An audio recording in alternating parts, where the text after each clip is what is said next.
আসসালামু আলাইকুম ওয়া রাহমাতুল্লাহি ওয়া বারাকাতুহু। সুপ্রিয় দর্শক এবং আমার শিক্ষার্থীবৃন্দ, সবাইকে Fortune institute of medical technology and maths থেকে শুভেচ্ছা এবং অভিনন্দন। আমাদের অসংখ্য ধন্যবাদ যে আজকে ফ্রাইডে, বন্ধের দিন, তারপরেও তোমরা আমার সাথে ক্লাস করার জন্য একত্র হয়েছো। তো আজকে আমি তোমাদেরকে যে বিষয়টা নিয়ে পড়াবো সেটা হলো বেসিক সার্জারি। এখানে আমরা যে টপিকস নিয়ে আজকে আলোচনা করব সেটা হলো হ্যামোরেজ বা পাইলস। যেটাই হ্যামোরেজ সেটাই পাইলস। এটাকে হ্যামোরেজও বলা যায়, আবার পাইলসও বলা যায়। বাংলায় এটাকে অর্শ বলে, গেজ বলে, অনেকে অনেক কিছুই বলে থাকে। তো হ্যামোরেজ এবং পাইলস কি, এই বিষয়টা নিয়েই আজকে আমরা আলোচনা করব। বেসিক সার্জারির অনেকগুলো সিস্টেম আছে। অর্থোপেডিক সিস্টেম আছে, তারপরে রিনাল সিস্টেম আছে, তারপরে আছে তোমার ইন্ডোক্রাইন সিস্টেম আছে। তো এখানে আমরা আজকে যে সিস্টেমটা নিয়ে আলোচনা করব সেটা হলো ডাইজেস্টিভ সিস্টেম। ডাইজেস্টিভ সিস্টেম এর একটা ডিজিজের নাম হচ্ছে হেমোরয়েড বা পাইলস। এই ডাইজেস্টিভ সিস্টেমটা আমাদের শুরু হয় একদম মাউথ থেকে। Mouth, oral cavity, oesophagus, pharynx, তারপর হলো স্টমাক, তারপর হচ্ছে duodenum, small intestine, large intestine, rectum and anal canal. এই যে সম্পূর্ণ অংশটা, এটাকে বলা হচ্ছে হলো ডাইজেস্টিভ সিস্টেম। এই ডাইজেস্টিভ সিস্টেমে আসলে অনেকগুলো ডিজিজ হয়। সেই ডিজিজগুলো আমরা কিছু কিছু ডিজিজ সম্বন্ধে এর আগে মেডিসিন আলোচনা করছি। আজকে যেহেতু আমি সার্জারি পড়াচ্ছি, তো সার্জারিতে আজকে আমরা যে ডিজিজটা নিয়ে আলোচনা করবো সেটা হলো কলোরেক্টাল ডিজিজ। কলোরেক্টাল যে ডিজিজগুলো আছে সেই ডিজিজগুলোর ভিতরে এই যে রেকটামের এখানে যে ডিজিজগুলো হয়, রেকটাম এবং অ্যানাসের ভিতরে, সেগুলোকে বলা হয় কলোরেক্টাল ডিজিজ। এই কলোরেক্টাল ডিজিজের ভিতরে আজকে আমরা যে বিষয় নিয়ে আলোচনা করবো সেটা হলো হেমোরয়েডস। হেমোরয়েড হলো কলনের একটা ডিজিজ। এই যে আমরা যে দেখতে পাচ্ছি এটা হলো কোলন, ঠিক আছে? Ascending colon, transverse colon, descending colon, sigmoid colon, appendix, rectum and anal. এই যে রেকটাম এবং অ্যানাস, এই রেকটামের যে ডিজিজ হয়, এই রেকটামের এখানে হয় হলো হেমোরয়েড। তো রেকটামের এখানে অনেক কিছু হতে পারে, ঠিক আছে? এখানে রেনাল ফিস্টুলা হতে পারে, অ্যানাসের এখানে অ্যানাল ফিস্টুলা হতে পারে, অ্যানাল ফিশার হতে পারে। তারপরে আমরা হেমারয়েড বা পাইলস বলে থাকি, এটাও এখানে হয়, বা এখানে ক্যান্সারও হতে পারে। তাহলে আজকে আমরা কোলনের যে ডিজিজগুলো আছে এই ডিজিজগুলোর ভিতরে একটা ডিজিজ, সেই ডিজিজটার নাম হলো রেকটালের একটা ডিজিজ, সেই ডিজিজটার নাম হলো হেমোরয়েডস। আমরা এই হেমোরয়েড নিয়ে আজকে আমি তোমাদের সাথে বিস্তারিত আলোচনা করব। হেমোরয়েডস, আজকে আমরা এই টপিকসে যে যে বিষয়গুলো নিয়ে আলোচনা করব সেই বিষয়গুলোর উপরে আমি একটু দেখে আসি। সেটা হচ্ছে তোমার, সেটা হলো define and classify haemorrhoid, write down the causes of haemorrhoid. Haemorrhoid কি, হেমোরেডের ক্লাসিফিকেশন এবং হেমোরেডের কজেস। তারপরে পড়বো হলো write down the management of, write down the management and complication of haemorrhoid, ঠিক আছে? হেমোরয়েডের ম্যানেজমেন্ট এবং হেমোরয়েড যদি কারো হয় তাহলে সেখান থেকে কি কমপ্লিকেশন হতে পারে সেই বিষয়গুলো নিয়ে আমরা আজকে বিস্তারিত আলোচনা করব। তাহলে ঠিক আছে, আমি ক্লাসে চলে যাচ্ছি। তাহলে হেমোরয়েড কি? তাহলে এর আগে আমরা বললাম হেমোরয়েড হচ্ছে রেকটামের একটা ডিজিজ, যেটা রেকটামের ভিতরে হয়ে থাকে। অর্থাৎ হেমোরয়েড হচ্ছে মলদ্বারের নিচের দিকে আমাদের যে রক্তনালীগুলো থাকে, মলদ্বারের এই নিচের দিকে আমাদের যে রক্তনালীগুলো থাকে, এই রক্তনালীগুলো প্রদাহ হয়ে ফুলে যায়, এবং প্রদাহ হলে ফুলে গেলে যে ডিজিজটা হয় সেটাকে বলে হলো হেমোরয়েড, ঠিক আছে? এই যে দেখো এখানে কিছু চিত্র দেওয়া আছে, এখানে কিন্তু যে চিত্রগুলো আমরা দেখতে পাচ্ছি এটাও কিন্তু হলো হেমোরয়েড, ঠিক আছে? এই হেমোরয়েডটা হলো আমাদের 3rd degree and 4th degree haemorrhoid. এটা হলো 3rd ডিগ্রি হেমোরয়েড আর এটা হলো 4th ডিগ্রি হেমোরয়েড। হেমোরয়েডের 4টা ডিগ্রি আছে, 1st degree, 2nd degree, 3rd degree and 4th degree. আজকে আমরা প্রত্যেক ডিগ্রি নিয়ে আলোচনা করব এবং প্রত্যেক ডিগ্রিতে যে ক্লিনিক্যাল ফিচার থাকবে সেটাও আমরা বলবো, এবং 1st ডিগ্রিতে কি ম্যানেজমেন্ট হবে, 2nd ডিগ্রিতে কি ম্যানেজমেন্ট হবে, 3rd ডিগ্রিতে কি ম্যানেজমেন্ট হবে, 4th ডিগ্রিতে কি ম্যানেজমেন্ট হবে, সেই বিষয়গুলো নিয়েও আমরা আজকে এই ভিডিওতে আলোচনা করব। তাহলে বলা যেতে পারে যে হ্যামোরেড কাকে বলে।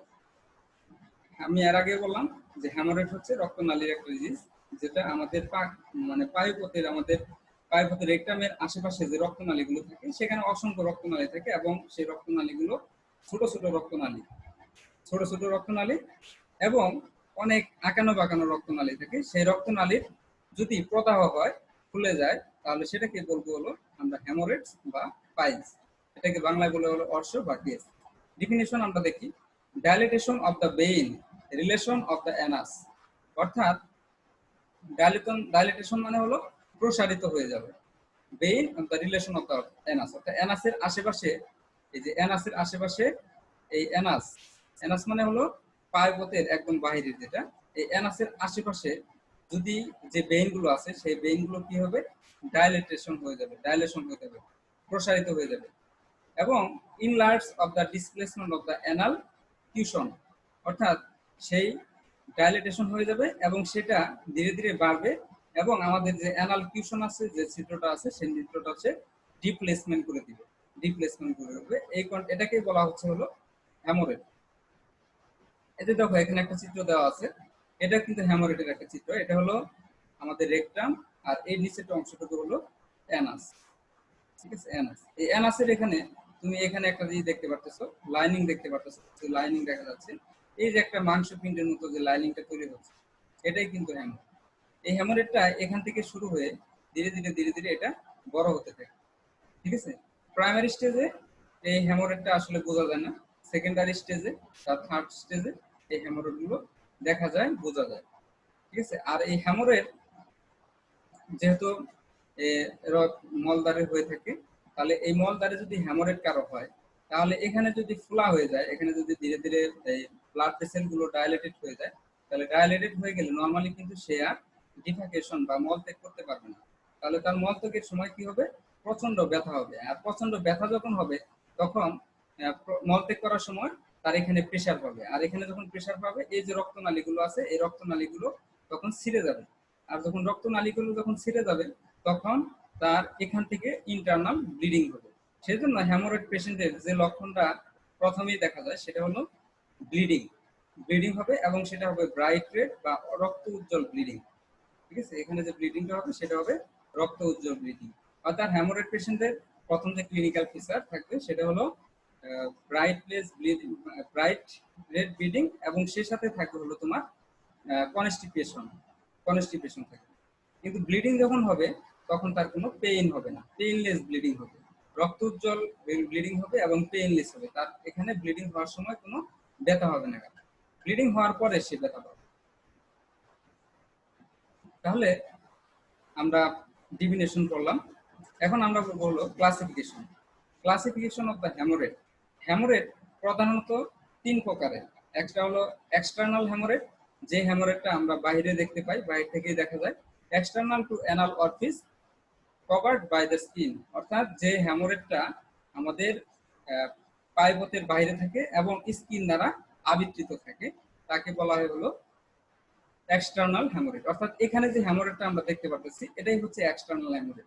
এই হ্যামোরেডের উপরে স্কিন দ্বারা আবৃত আছে এবং সেটা বাইরে থেকে দেখা যাচ্ছে, তাহলে এটা হলো এক্সটার্নাল হ্যামোরেড। আর এটা হলো ইন্টারনাল হ্যামোরেড, যে হ্যামোরেডটা আমাদের ইন্টারনাল থাকে এবং মিউকাস মেমব্রেন দ্বারা আবৃত থাকে। যে হ্যামোরেডটা আমাদের ইন্টারনালি থাকে, অর্থাৎ আমরা যে হ্যামোরেডটা দেখতে পাচ্ছি এটা হলো এক্সটার্নাল হ্যামোরেড, কিন্তু আরেকটা হ্যামোরেড আছে সেটা হলো ইন্টারনাল। অর্থাৎ এই যে হ্যামোরেডটা, এটা হলো ইন্টারনাল হ্যামোরেড। এই ইন্টারনাল হ্যামোরেডটা এটা কিন্তু মিউকাস মেমব্রেন, অর্থাৎ আমাদের এই রেকটামের আশেপাশে যে মিউকাস আছে, এই মিউকাস মেমব্রেন দ্বারা কিন্তু এটা আবৃত অবস্থায় থাকে, কভার করা থাকে। তারপরে আরেকটা হলো ইন্টারো এক্সটার্নাল হ্যামোরেড, অর্থাৎ যে হ্যামোরেডটা আমাদের এই পাইপথের ভিতরেও থাকে এবং বাহিরেও থাকে, সেটাকে বলা হলো ইন্টারো এক্সটার্নাল হ্যামোরেড। অর্থাৎ হ্যামোরেড তিন প্রকারের হয়, একটা হলো এক্সটার্নাল হ্যামোরেড, আরেকটা হলো ইন্টারনাল হ্যামোরেড, আরেকটা হলো এক্সটারো ইন্টারনাল হ্যামোরেড। অর্থাৎ যে হ্যামোরেডটা বাইরে থাকবে সেটাকে বলা হলো এক্সটার্নাল হ্যামোরেড এবং সেই হ্যামোরেডটা কি থাকবে, স্কিন দ্বারা আবৃত থাকবে। আরেকটা হলো যে হ্যামোরেডটা আমাদের অ্যানাসের ভিতরে থাকবে, সেটা হলো ইন্টারনাল হ্যামোরেড এবং সেটা মিউকাস মেমব্রেন দ্বারা আবৃত থাকবে। আরেকটা হলো ইন্টারনাল হ্যামোরেড, যে হ্যামোরেডটা আমাদের মিউকাস এবং স্কিন দ্বারা আবৃত থাকবে। অর্থাৎ আমাদের ইন্টারনাল যতটুকু থাকবে সেটা মিউকাস দ্বারা আবৃত থাকবে এবং এক্সটার্নাল যতটুকু থাকবে সেটা স্কিন দ্বারা আবৃত থাকবে। সেজন্য ইন্টার ও এক্সটার্নাল হ্যামোরেজ যেটা সেটা স্কিন এবং মিউকাস মেমব্রেন দ্বারাই আবৃত থাকে। এখন আমরা যে বিষয়টা নিয়ে আলোচনা করব যে ইন্টারনাল হ্যামোরেজ, অর্থাৎ ইন্টারনাল যে হ্যামোরেজ আছে এই ইন্টারনাল হ্যামোরেজের আবার তিনটা স্টেজ আছে, অর্থাৎ তিনটা ডিগ্রি আছে, তিনটা না চারটা ডিগ্রি আছে। ঠিক আছে, চারটা ডিগ্রির ভিতরে একটা হলো ফার্স্ট ডিগ্রি, আরটা হলো সেকেন্ড ডিগ্রি, আরটা হলো থার্ড ডিগ্রি, আরটা হলো ফোর্থ ডিগ্রি।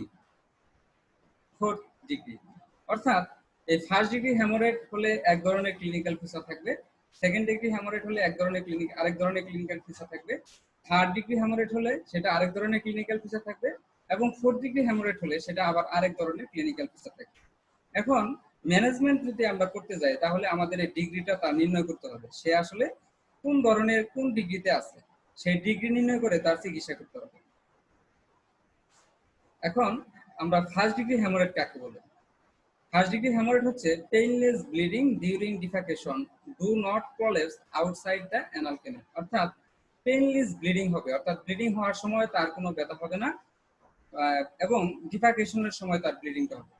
ডিফাকেশনের সময় ব্লিডিং হবে এবং ব্লিডিং এর সময় তার কোনো ব্যথা হবে না এবং do not prolapse outside the anal canal, অর্থাৎ পাইপথের বাইরে তার কোনো প্রলেপস দেখা যাবে না। অর্থাৎ প্রলেপস মানে হলো এই যে মাংসপিণ্ডটা আমরা দেখতে পাচ্ছি এই প্রলেপস, এটাই হচ্ছে একটা প্রলেপস। এই প্রলেপসটা আমাদের অ্যানাল ক্যানালের বাইরে চলে আসছে, কিন্তু ফার্স্ট ডিগ্রিতে সেটা যেটা হবে সেটা হলো এই ফার্স্ট ডিগ্রিতে এই প্রলেপসটা বাইরে আসবে না, অর্থাৎ তার পেইনলেস ব্লিডিং হবে ডিফাকেশনের সময়, অর্থাৎ তার মলত্যাগ করার সময়, এবং do not prolapse outside of the anal canal, অর্থাৎ তার পায়ে পথে সে যদি হাত দিয়ে দেখে যে তার পায়ে পথে কিছুই নাই, কোনো কিছুই দেখা যাচ্ছে না, কিন্তু সে যখন মলত্যাগ করতে যাবে তার মনে হবে যে তার ভিতরে কিছু একটা হচ্ছে, মানে কিছু একটা বাধা প্রদান করতেছে এরকম তার মনে হবে, কিন্তু বাইরে থেকে সেটা বোঝা যাবে না। অর্থাৎ তাহলে ফার্স্ট ডিগ্রি হ্যামোরেজে এই কন্ডিশন থাকবে। তারপরে সেকেন্ড ডিগ্রি হ্যামোরেজ হলো পেইনলেস ব্লিডিং ডিউরিং ডিফাকেশন, অর্থাৎ তার ডিফাকেশনের সময় মলত্যাগ করার সময় তার পেইনলেস ব্লিডিং হবে এবং but not prolapse with defecation reduce the spontaneously can be reduce digitally. But not prolapse হবে না, এখানে আসলে একটু ভুল হয়ে গেছে, এখানে হবে prolapse. Prolapse with defecation reduce spontaneously can be reduce digitally. অর্থাৎ তার মলত্যাগ করার সময় রক্ত উজ্জ্বল ব্লিডিং হবে, তার কোনো পেইন হবে না এবং ব্লিডিং হওয়ার মানে তার যখন ডিফাকেশন হবে মলত্যাগ সে যখন করবে তখন আপনা আপনি তোমার এই প্রলেপটা বাইরে চলে আসবে এবং রিডিউস ডিজিটালি, এবং ডিজিটালি মানে হলো আবার পুনরায় সেটা একা আপনা আপনি আবার ভিতরে ঢুকে যাবে। এরকম যদি কন্ডিশন পাই, অর্থাৎ আমরা একটা পেশেন্ট যখন আমাদের কাছে আসবে সে যখন বলবে যে স্যার আমার মলত্যাগ করার রাস্তা, অর্থাৎ আমাদের মলত্যাগ করার রাস্তায় আমার ব্লিডিং হয় এবং ব্লিডিং হওয়ার সময় আমার কোনো ব্যথা থাকে না, ঠিক আছে, এবং ব্লিডিং আমি যখন মলত্যাগ করি তখন আমার এই পায়খানার রাস্তা বা মলত্যাগের রাস্তা দিয়ে কি যেন একটা বাইরে বের হয়ে আসে, আবার আমার যখন মলত্যাগ করা শেষ হয়ে যায় তখন সেটা আপনা আপনি আবার ভিতরে চলে যায়। তাহলে এরকম যদি আমি কন্ডিশন পাই, রোগীর হিস্ট্রি নিয়ে যদি পাই, তাহলে আমি বলবো এটা সেকেন্ড ডিগ্রি হ্যামোরেজ। তারপরে থার্ড ডিগ্রি হ্যামোরেজ কোনটা? থার্ড ডিগ্রি হ্যামোরেজ হলো পেইনলেস ব্লিডিং ডিউরিং ডিফাকেশন, অর্থাৎ তার পেইনলেস ব্লিডিং হবে ডিফাকেশনের সময়, এটাতেও পেইনলেস ব্লিডিং হবে এবং persistently prolapse after manual reposition of the mainly outside. এটা হবে তোমার তার ডিফাকেশনের সময়, অর্থাৎ মলত্যাগ করার সময় তার কোনো ব্যথা থাকবে না এবং তার পেইনলেস ব্লিডিং হবে, তার রক্ত উজ্জ্বল ব্লিডিং হবে, ব্রাইট রেড ব্লিডিং হবে এবং পারসিস্টেন্টলি প্রলেপস, অর্থাৎ সব সময় এই প্রলেপসটা বাইরে থাকবে। ম্যানুয়ালি তুমি এটাকে তুমি যদি হাত দিয়ে যদি উপরের দিকে ঢুকে দেওয়া হয় তাহলে দেখা যাবে সেটা আবার উপরের দিকে চলে গেছে, আবার সেটা নিচে চলে আসছে, ঠিক আছে। অর্থাৎ ডিফাকেশনের সাথে এটা কোনো রিলেশন থাকবে না, ডিফাকেশন ছাড়াও এটা যে কোনো সময় এটা বাইরে চলে আসবে, আবার তুমি হাত দিয়ে ঢুকিয়ে দিলে সেটা চলে যাবে। তো রোগীটা আমাকে এসে বলবে যে স্যার আমি যখন মলত্যাগ করি তখন আমার ব্লিডিং হয় এবং ব্লিডিং হওয়ার সময় এবং মলত্যাগ করার সময় একটা মাংসপিণ্ড আমার দেহ থেকে, অর্থাৎ মলত্যাগের রাস্তা থেকে বের হয়ে আসে এবং মলত্যাগ করার পরেও সেটা ওখানে থাকে, আমি আবার হাত দিয়ে যখন ঢুকিয়ে দিই সেটা আবার উপরের দিকে চলে যায়। তাহলে এরকম যদি কন্ডিশন হয় তাহলে সেটাকে বলবো আমরা থার্ড ডিগ্রি হ্যামোরেজ। আর এটা হলো ফোর্থ ডিগ্রি হ্যামোরেজ, যে হ্যামোরেজটা এই যে থার্ড ডিগ্রি হ্যামোরেজের যে লক্ষণগুলো আছে, ঠিক আছে, এই লক্ষণগুলো থাকবে এবং কি সেই সাথে তার আলসার হবে এবং মিউকাস মেমব্রেন থেকে মিউকাস মেমব্রেনের ডিসচার্জ হবে এবং পালস বের হবে। ঠিক আছে, অর্থাৎ এই লক্ষণের সাথে যদি তার দেখা যায় যে তার পালস বের হচ্ছে, পালস বের হচ্ছে, ডিসচার্জ হচ্ছে, foul smelling discharge, foul smelling, SMELING, foul smelling discharge হচ্ছে,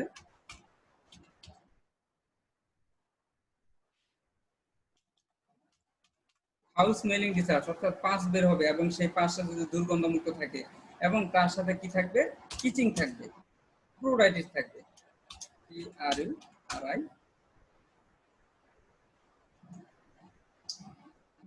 PRURI, অর্থাৎ তার মলদাদের আশেপাশে কি থাকবে, চুলকানি থাকবে। যদি এরকম লক্ষণ থাকে তাহলে সেটাকে বলবো আমরা হলো 4th ডিগ্রি হ্যামোরেজ। তাহলে 1st ডিগ্রি হ্যামোরেজে আমরা যেটা দেখলাম সেটা হলো তার শুধু পেইনলেস ব্লিডিং হবে, রক্তজল ব্লিডিং হবে এবং সেটার কোনো প্রলেপস থাকবে না। দ্বিতীয়টা যেটা হবে সেটা হলো তার পেইনলেস ব্লিডিং হবে এবং ডিভাকুয়েশনের সময় তার একটা জিনিস বাইরে বের হয়ে আসবে এবং সেটা আবার আপনা আপনি চলে যাবে।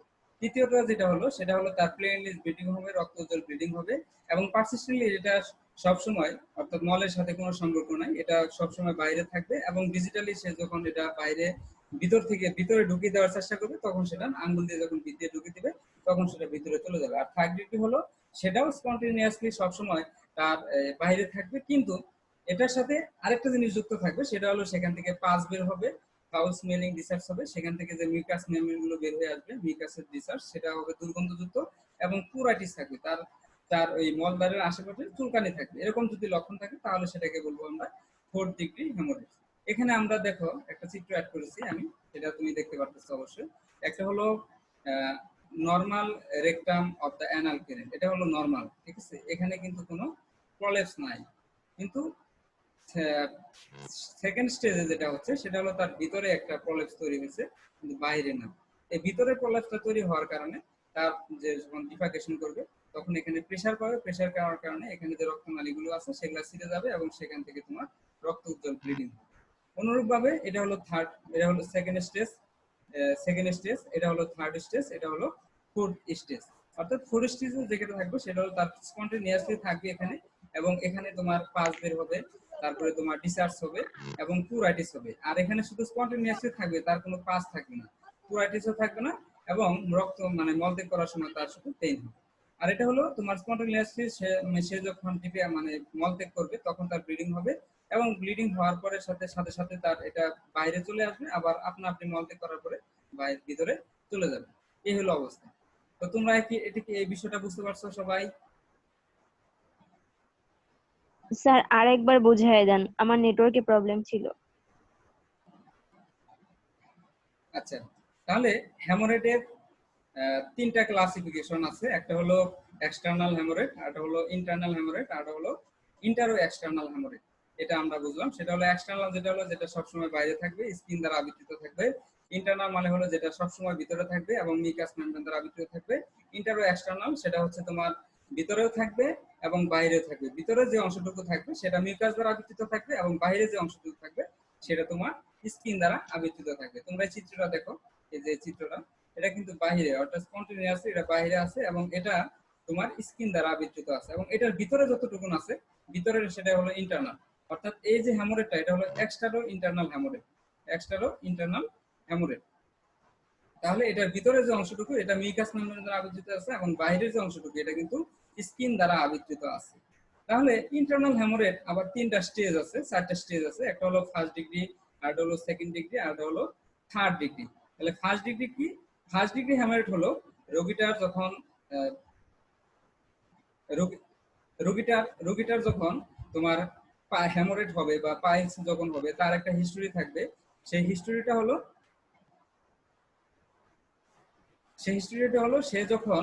সে যখন মলত্যাগ করতে যাবে, মলত্যাগ করার সময় তার ডিফাকেশনের সময় তার রক্ত আসবে, ব্রাইটলেস রক্ত মানে ব্রাইট রেড ব্লিডিং হবে, তার রক্ত আসবে এবং রক্ত আসার সময় তার কোনো পেইন হবে না এবং পায়খানা করার সময় তার কষ্ট হবে এবং তার বাহিরে কোনো প্রলেপস দেখা যাবে না। তাকে যদি জিজ্ঞেস করা হয় যে আপনার ব্লিডিং এর সাথে বাহিরে কোনো কিছু বের হয়ে আসে কিনা, সে বলবে যে না স্যার আমার বাইরে কোনো কিছু বের হয়ে আসে না। আমার শুধু একটাই সমস্যা, সেটা হলো আমি যখন মলত্যাগ করতে যাই তখন আমার অনেক কষ্ট হয় এবং সে সাথে রক্ত উজ্জ্বল ব্লিডিং বের হয়ে চলে আসে। এটা হলো এরকম কন্ডিশনটাকে বলবো হলো আমরা first degree haemorrhage. Second degree হলো তার রক্ত উজ্জ্বল ব্লিডিং হবে ডিফেকেশনের সময় এবং ভিতর থেকে স্পন্টেনিয়াসলি একটা মাংসপিণ্ড বের হয়ে চলে আসবে এবং তার মলত্যাগ করা যখন শেষ হয়ে যাবে তখন সেটা আবার ভিতরে চলে যাবে। এটা হলো সেকেন্ড ডিগ্রি। আর তৃতীয় ডিগ্রি হলো তার ডিফেকেশনের সময় তার রক্ত উজ্জ্বল ব্লিডিং হবে এবং ব্লিডিং হওয়ার সময় এই প্রলেপসটা বের হয়ে আসবে বা এই মলত্যাগ করার আগেই এটা বের হয়ে থাকতে পারে।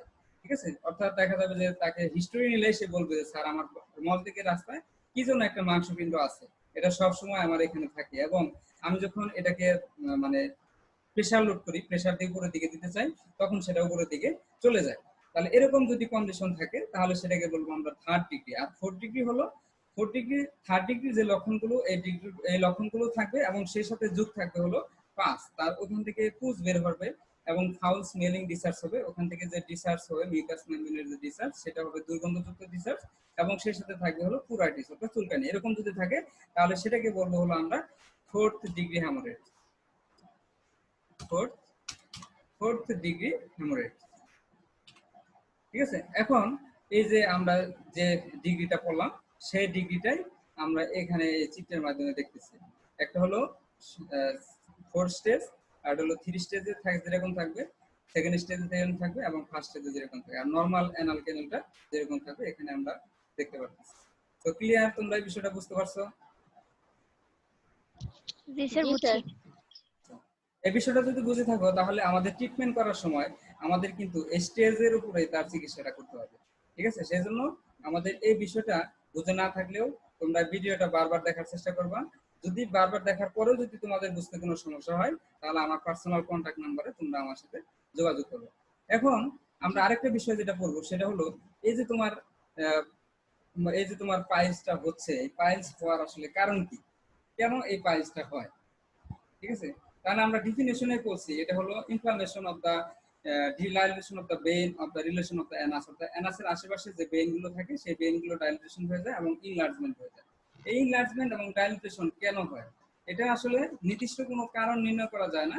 ঠিক আছে, এটার জন্য নির্দিষ্ট কারণ নাই, কিন্তু কিছু কারণ আছে যে কারণগুলোর কারণে হয়ে থাকে। যেমন একটা কারণ হলো তোমার এই যে আননোন কজ। ঠিক আছে, এটার কোনো নির্দিষ্ট কোনো কারণ নাই। ঠিক আছে, শতকরা মনে করো 50% পেশেন্ট আমাদের এই সারা বাংলাদেশে 50% পেশেন্ট শতকরা আক্রান্ত হয়ে থাকে। তার ভিতরে তোমার 40% পেশেন্ট তারা মনে করো ফার্স্ট ডিগ্রি বা সেকেন্ড ডিগ্রিতে আক্রান্ত হয়, বাকি 10% পেশেন্ট তারা এই চতুর্থ ডিগ্রিতে আক্রান্ত হয়। ঠিক আছে, আর এই আক্রান্ত হলে তাদের যে কারণ, আমি যদি তাদেরকে জিজ্ঞাসা করি তাদের যে কারণ, আসলে কোনো কারণ তা নির্ণয় করা যায় না। কিন্তু ক্লিনিক্যালি আমি কিছু কারণ নির্ণয় করতে পেরেছি, যেটা হলো যাদের ফাইলস হয়েছে ইতিপূর্বে আমার কাছে যারা আসছিল তাদের আমি হিস্ট্রি নিয়ে দেখছি যে তাদের কিছু কারণ আছে। সেই কারণগুলোর ভিতরে একটা হলো কনস্টিপেশন। তার যদি দীর্ঘদিন ধরে কনস্টিপেশন থাকে তাহলে কনস্টিপেশন থাকলে তার ওই মলত্যাগ করার সময় তার আশেপাশে যে রক্তনালীগুলো আছে সেই রক্তনালীগুলো তোমার আঘাত লাগলে কি হয়, সেই রক্তনালীগুলো ছিঁড়ে যায় এবং রক্তনালীগুলোর উপর প্রেসার পড়ে এবং সেখানে ইনফ্লামেশন হয়। আর ইনফ্লামেশন হলেই যেটা হয় সেটা হলো ইনফ্লামেশন হলে তোমার ওই ভেইনগুলো ডাইলেটেশন হয়ে যায় এবং ইনলার্জমেন্ট হয়ে যায়। আর ইনলার্জমেন্ট যখন হয়ে যায় তখন তার কিন্তু এই পাইলসটা দেখা যায়। তারপরে ক্রনিক ডায়রিয়া যাদের থাকে তাদের কিন্তু হতে পারে। তারপরে প্রেগনেন্সিতে হয়। প্রেগনেন্সিতে কেন হয় সেটা হলো যারা প্রেগনেন্সি পেশেন্ট তখন দেখা যায় যে প্রেগনেন্সিতে তোমার যেটা হয় সেটা হলো তার ইউটেরাসে যখন বেবিটা আসে তখন ইউটেরাসটা আসলে আমাদের ইউটেরাসটা হলো মেয়েদের ইউটেরাসটা হলো আমাদের যে ইউরিনারি ব্লাডারটা আছে ইউরিনারি ব্লাডারের ঠিক উপরে। তাহলে ইউরিনারি ব্লাডারের উপরে কিন্তু তার প্রেসার পড়ে। ইউরিনারি ব্লাডারের উপরে যখন প্রেসার পড়ে ইউরিনারি ব্লাডারের প্রেসারটা তোমার রেকটাম এবং অ্যানাল ক্যানালের উপরে পড়ে। তাহলে রেকটাম এবং অ্যানাল ক্যানালের উপর যখন প্রেসারটা পড়ে তখন ওই প্রেসারটা তোমার অ্যানাল ক্যানালের উপরে যে ব্লাড ভেসেলগুলো আছে সেই ব্লাড ভেসেলকে তোমার আঘাত করে। তো ব্লাড ভেসেলগুলো যখন ক্ষতিগ্রস্ত হয় তখন কিন্তু তার এই জিনিসটা দেখা দেয়, প্রেগনেন্সিতে হয়ে থাকে। তারপরে যে কারণটা হলো সেটা হলো অবেসিটি, যারা অতিরিক্ত মোটা। ঠিক আছে, যাদের বয়স এবং দৈর্ঘ্য অনুযায়ী ওজন অনুযায়ী যাদের মনে করো যে বিএমআই থাকার কথা, অর্থাৎ এই বিএমআই যদি কারো 25-এর উপরে থাকে, অর্থাৎ যাদের 30, 35, 40 যাদের আছে তাদের কিন্তু তারা কিন্তু এই হেমোরয়েডে আক্রান্ত হয়। তারপর হলো ফ্যামিলি হিস্ট্রি পজিটিভ, অর্থাৎ অনেক পেশেন্টের দেখা যায় যে তার ফ্যামিলিতে এরকম তার ছিল। আমি অনেক পেশেন্ট দেখছি তাদের দেখা যাচ্ছে যে হেমোরয়েড হওয়ার পরে তার ফ্যামিলিতে অনেক পেশেন্টের পজিটিভ ছিল, সে কারণে তার হয়েছে। আবার এটাও নাও হতে পারে, যেমন সে যদি রেগুলার ফিজিক্যাল অ্যাক্টিভিটি সে যদি মেনে চলে তাহলে দেখা যায় তার হয় না। একটা পরিবারে তার বাবার হয় কিন্তু তার ছেলেরও হয়, বা বাবার হয় কিন্তু তার ছেলের হয় না। ঠিক আছে, কেন হয় না? কারণ তার ছেলের ফিজিক্যাল অ্যাক্টিভিটিটা ভালো, সে রেগুলার ফিজিক্যাল এক্সারসাইজ করে, সে চর্বি জাতীয় খাবার খুব কম খায়, স্মোকিং করে না, সে কারণে দেখা যায় তার হয় না। ঠিক আছে, ফ্যামিলি হিস্ট্রি পজিটিভ থাকলে যে হবে এটাও না, আবার ফ্যামিলি হিস্ট্রি না থাকলে যে হবে এটাও না। ঠিক আছে, কিন্তু যাদের ফ্যামিলি হিস্ট্রি পজিটিভ তাদের হওয়ার আশঙ্কা কিন্তু সবচেয়ে বেশি, যদি সে ফিজিক্যাল এক্সারসাইজ বা নিয়ম কানুনগুলো শুধু সে যদি না মানে। তারপরে ডায়াবেটিস মেলাইটাস পেশেন্ট, ডায়াবেটিস মেলাইটাসের পেশেন্ট, আসলে ডায়াবেটিস মেলাইটাস হলে এমন একটা ডিজিজ, অটোইমিউন ডিজিজ, এবং এটা তোমার মনে করো ডায়াবেটিস মেলাইটাস যাদের আছে তাদের কিন্তু ইমিউনিটি ক্ষমতা অনেক দুর্বল। ইমিউনিটি ক্ষমতা দুর্বল থাকার কারণে তাদের কিন্তু হয়ে থাকে। তারপরে কোটিং ডিউরিং ডিফেকেশন, অর্থাৎ যারা মলত্যাগ করার সময়, দীর্ঘক্ষণ মলত্যাগ করার সময় টয়লেটে যে বসে থাকে। ঠিক আছে, যা নর্মালি আমাদের সাধারণ একটা নিয়ম হলো 5 থেকে 6 মিনিট সময় মলত্যাগের জন্য দেওয়া, কিন্তু এর অতিরিক্ত সময় যারা দেয়, অতিরিক্ত সময় যারা দেয় তাদের কিন্তু এরকম এই সমস্যা হওয়ার মানে সমস্যা। তারপরে প্রলং, তারপরে হচ্ছে তোমার প্রলং টাইম, তোমার মনে করো সে যদি দাঁড়িয়ে থাকলে হয়। তারপরে যারা মনে করো অতিরিক্ত পরিমাণে ধূমপান করে তাদের এটা হওয়ার সম্ভাবনা। ঠিক আছে, তাহলে আশা করি এই জিনিসটা বুঝতে পারছো সবাই? পারভেজ, পারভেজ, অনুপা, পারভেজ।